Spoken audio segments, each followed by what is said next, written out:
Hey, it's Meg. I'm so excited to welcome you to my new series, The Journaling Workshop.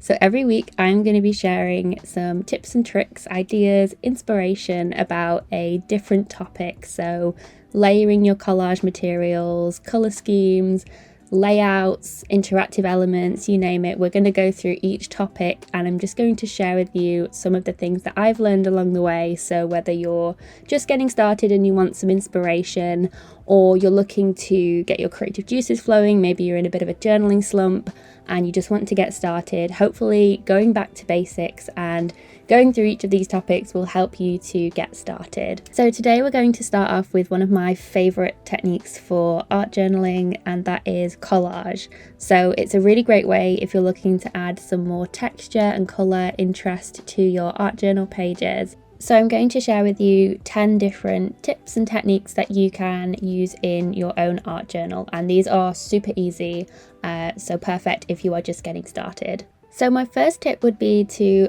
think about mixing the type of papers that you're using. This can create some really nice textures. So whether it's book pages, sheet music, scrapbook paper, tissue paper, wrapping paper, patterned cardstock, papers that you've made yourself, napkins, letters, postcards, the list goes on. There's so many different papers and elements that you can use in collaging. So you can pick different sections to use in your journal page. You could use it as the entire background, and there's just lots of different ways that you can build up those layers of interest within your journal. So definitely experiment with the types of papers that you're using in your journal page. And as well, if you're into junk journaling, there are loads of different free papers that you can come across. So in junk mail, envelopes, packaging, papers, there's so many different ones to use, and once you start collecting them, you may need to think of a storage system because it's very easy to hoard all the papers, but there's just so many different interesting ways that you can incorporate these into all different aspects of your journaling page. My second tip for you would be to think about torn edges. So instead of using like rigid like lines and strips of papers, try tearing them up into more irregular sized pieces. I find that I prefer this because it gives a lot more of an organic feel to my collages, and it also really helps build up the textural elements in a page as well. Just giving that like unevenness really helps to add some interest to the page as well. You could layer them up and think about how your composition is revealing the different torn edges of your papers. So number 3 is more of a technique, and I like to call them collage clusters. So this is where you use papers of different sizes and almost bundle them together and focus them maybe in the corner of a page or in the center of a page, but it just helps you to concentrate the visual interest of your papers into one area of the journal page, and this can create a bit of a focal point that you can then layer your foreground collage elements onto, and it can create a really nice effect if you do this sort of maybe running down one side of the page. There's lots of different ways that you can play around with having the larger pieces of papers and then the smaller pieces of papers as well. This is actually perfect for if you're working on a different craft project and you've got lots of like offcuts of really tiny small pieces of papers.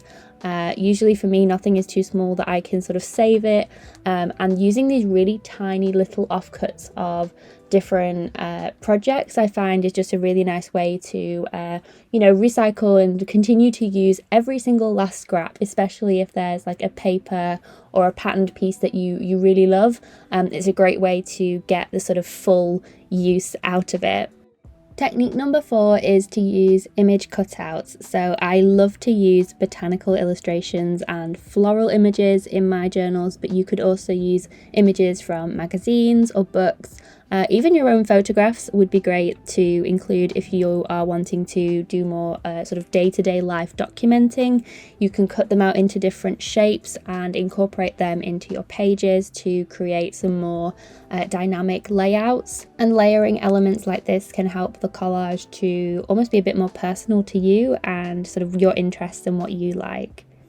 Number 5 is washi tape. So this is a really great material or adhesive that you can use to add to your journal pages, and there's so many different ways that you can use this. So borders, frames, creating different designs and patterns, just adding a pop of colour to your journal page. I love adding mine, you'll see here, as little scrappy borders almost. So rather than doing a uniform border all the way around, I just like to layer up different strips of washi tape that I like, and you can play around with clashing patterns as well. It's just a super easy way to add a sort of mix and match eclectic feel to your junk journal page in a super easy way.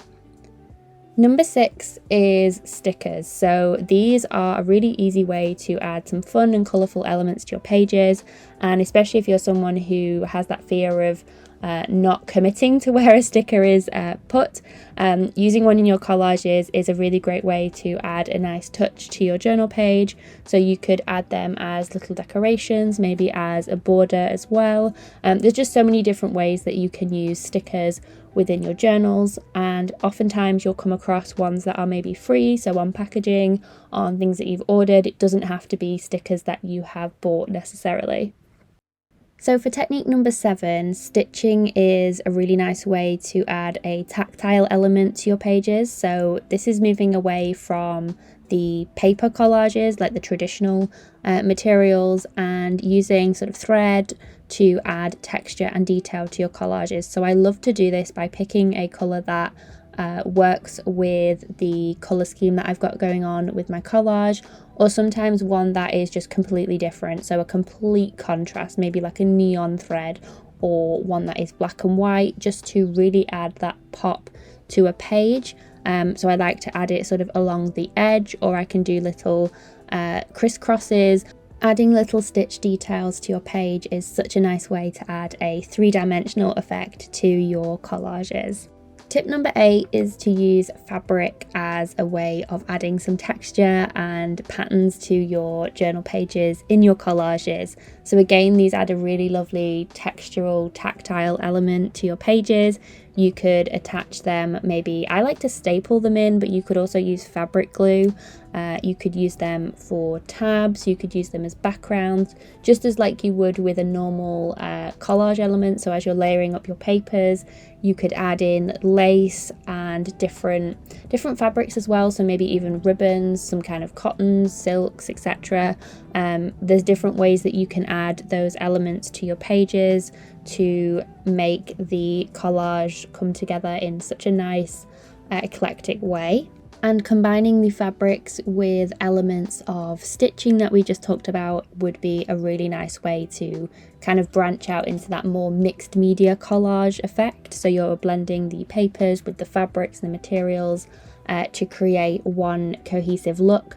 My 9th tip is to get creative with the text elements that you're adding. So you could do the kind of traditional cutting out little letters from like newspapers or magazines and adding those to your collage. You could also use some handwritten text. Think about the different pens and paints that you could use to add onto your collage. It's a really great way as well to kind of experiment with how materials play with one another. So obviously if you've got like a really glossy collage because you've used like magazine images, things like that, you're not then going to be able to come over it necessarily with a marker pen, but adding a thin layer of watered down like acrylic or gesso, that can help you to then work on top of that with a pen. So it's just a really great way to learn how your materials work with each other and adding the textual elements. So maybe it's a quote that you want to add. I like to use my typewriter, so I'll do like some typewriter text onto some vellum. That's always a really fun way to then add on top of my collage, so that the collage elements still show through, so the vellum doesn't completely cover it up, and the text almost looks like it's floating on top. That's a super fun way to add the text into your collage. My 10th and final tip is to think outside the box when it comes to the collage elements that you can include in your art journal. So found objects are a great way to add different elements to your designs. So maybe you went on a nature walk and you found some leaves or some flowers that you've decided to press and include in your journal. They all just really add a nice unique touch that no one else is going to have in their journals. So think about the different things that you might want to use. The one thing that you will just have to bear in mind is that your regular adhesive might not be enough to attach the weird and wonderful items that you want to use in your collage onto your journal page. So you might need to experiment with different ways of adding things. So if you use a glue stick normally, maybe you might need some tape, or you might need a stapler, a glue gun, to fix these items to your page to make sure that they don't fall off when you open your journal again. So there's loads of different things that you can include in collages for your art journals. And I think one of the best ways to get started with collaging, or if you're feeling a little bit in a rut and you want to try new things, is to just experiment and give yourself permission to try new things. So to use different elements, to use different colour schemes. And so throughout this journaling workshop series that I'm going to be releasing every week, we'll be going through lots of different topics that will hopefully help you to find some inspiration or some ideas that you can use in your art journaling practice. So I hope you found these tips helpful. Don't forget to subscribe so that you don't miss future episodes in this journaling workshop series. I am so excited to share these with you. So as always, I hope you have a wonderful day, and I will see you guys in the next one. Bye guys.